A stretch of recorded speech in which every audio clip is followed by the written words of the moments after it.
सूचना केवल हमारे विचार हैं, वित्तीय सलाह नहीं। निर्णय लेने से पहले खुद शोध करें। किसी भी लाभ या हानि के लिए हम उत्तरदायी नहीं हैं।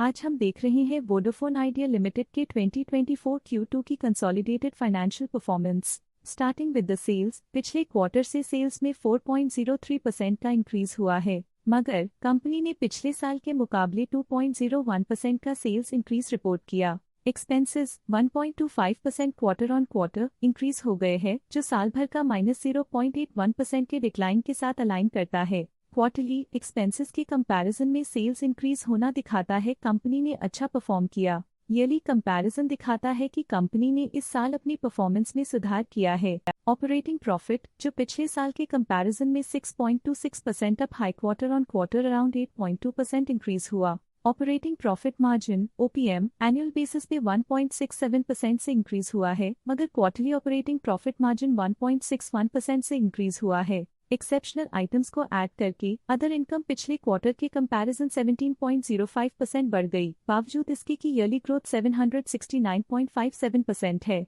इंटरेस्ट एक्सपेंसेस पिछले क्वार्टर से 19.84% अप हुआ, लेकिन ईयर ओवर ईयर इंक्रीज 0.68% है। डिप्रिशिएशन कॉस्ट्स में 0.65% का क्लाइन देखने को मिला और ईयरली बेसिस पे -4.65% का डिक्रीज देखने को मिला। प्रॉफिट बिफोर टैक्स एनुअली 9.5% बढ़ा, लेकिन प्रीसीडिंग क्वार्टर से -11.54% डिक्रीज हुआ। इस साल कंपनी ने -10.33% टैक्स पे किया और क्वार्टरली कंपनी ने -0.11% टैक्स पे किया। नेट प्रॉफिट ने ईयर ऑन ईयर 17.88% का इंक्रीज दिखाया, लेकिन लास्ट क्वार्टर से -11.56% का कंट्रैक्शन हुआ है। इस क्वार्टर के दौरान कंपनी का परफॉर्मेंस इतना अच्छा नहीं रहा, नेगेटिव नेट प्रॉफिट लॉसेस को इंडिकेट करता है। वहीं अगर एनुअल एनालिसिस की बात करें तो इस साल कंपनी का परफॉर्मेंस ठीक रहा। अर्निंग्स पर शेयर EPS में साल भर में 0.76 का इंक्रीज देखा गया, लेकिन क्वार्टरली में 0.98% की गिरावट भी नजर आई। इस क्वार्टर में कंपनी का EPS इतना अच्छा नहीं रहा, नेगेटिव प्रॉफिट कमजोर एफिशिएंसी को दिखाता है।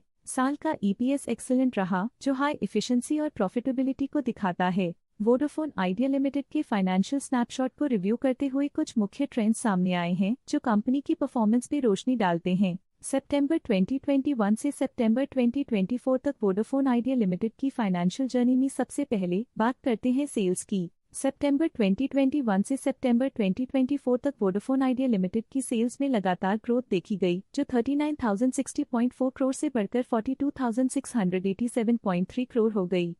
ये कंसिस्टेंट ग्रोथ मार्केट कंडीशंस के पॉजिटिव इम्पैक्ट को दर्शाती है। अब बात करते हैं एक्सपेंसेस की। एक्सपेंसेस पिछले 4 सालों में 22,794.9 करोड़ से बढ़कर 49,544.1 करोड़ हो गए हैं। यहाँ सेल्स बढ़ रही हैं और एक्सपेंसेस भी बढ़ रहे हैं। बढ़ती सेल्स और एक्सपेंसेस ग्रोथ और इन्वेस्टमेंट को इंडिकेट करते हैं, पर सस्टेन प्रॉफिटेबिलिटी के लिए केयरफुल मैनेजमेंट जरूरी है। सितंबर 2024 में ऑपरेटिंग प्रॉफिट डिक्रीज होकर -6,856.8 करोड़ हो गया।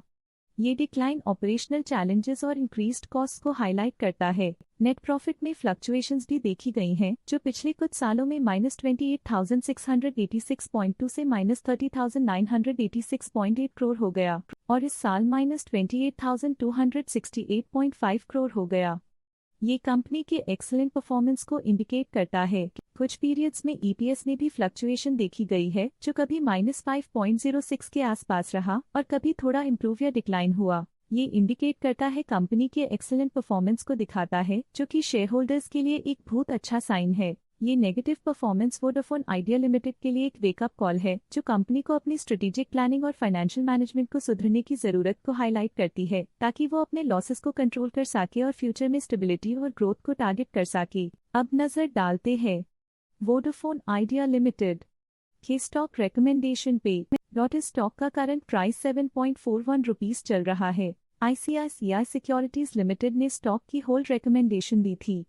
उन्होंने स्टॉक का टारगेट प्राइस 11.00 का अनुमान लगाया था। रिकमेंडेशन के समय स्टॉक का प्राइस 10.67 चल रहा था, जो करंट प्राइस से 6.18% अप है। जियोजित BNP पैरिबास ने स्टॉक की होल्ड रिकमेंडेशन दी थी। उन्होंने स्टॉक का टारगेट प्राइस 17.00 का अनुमान लगाया था। रिकमेंडेशन के समय स्टॉक का प्राइस 15.94 चल रहा था, जो करंट प्राइस से 64.09% अप है। ICICI सिक्योरिटीज लिमिटेड ने स्टॉक की होल्ड रिकमेंडेशन दी थी। उन्होंने स्टॉक का टारगेट प्राइस 15.00 का अनुमान लगाया था। रिकमेंडेशन के समय स्टॉक का प्राइस 15.79 चल रहा था, जो करंट प्राइस से -6.07% अप है। मोतीलाल ओसवाल ने स्टॉक की न्यूट्रल रिकमेंडेशन दी थी। उन्होंने स्टॉक का टारगेट प्राइस 15.00 का अनुमान लगाया था। रिकमेंडेशन के समय स्टॉक का प्राइस 15.47 चल रहा था, जो करंट प्राइस से -6.77% अप है। स्टॉक लेटेस्ट न्यूज अपडेट के लिए चैनल को सब्सक्राइब करें और वीडियो को लाइक एंड शेयर करें।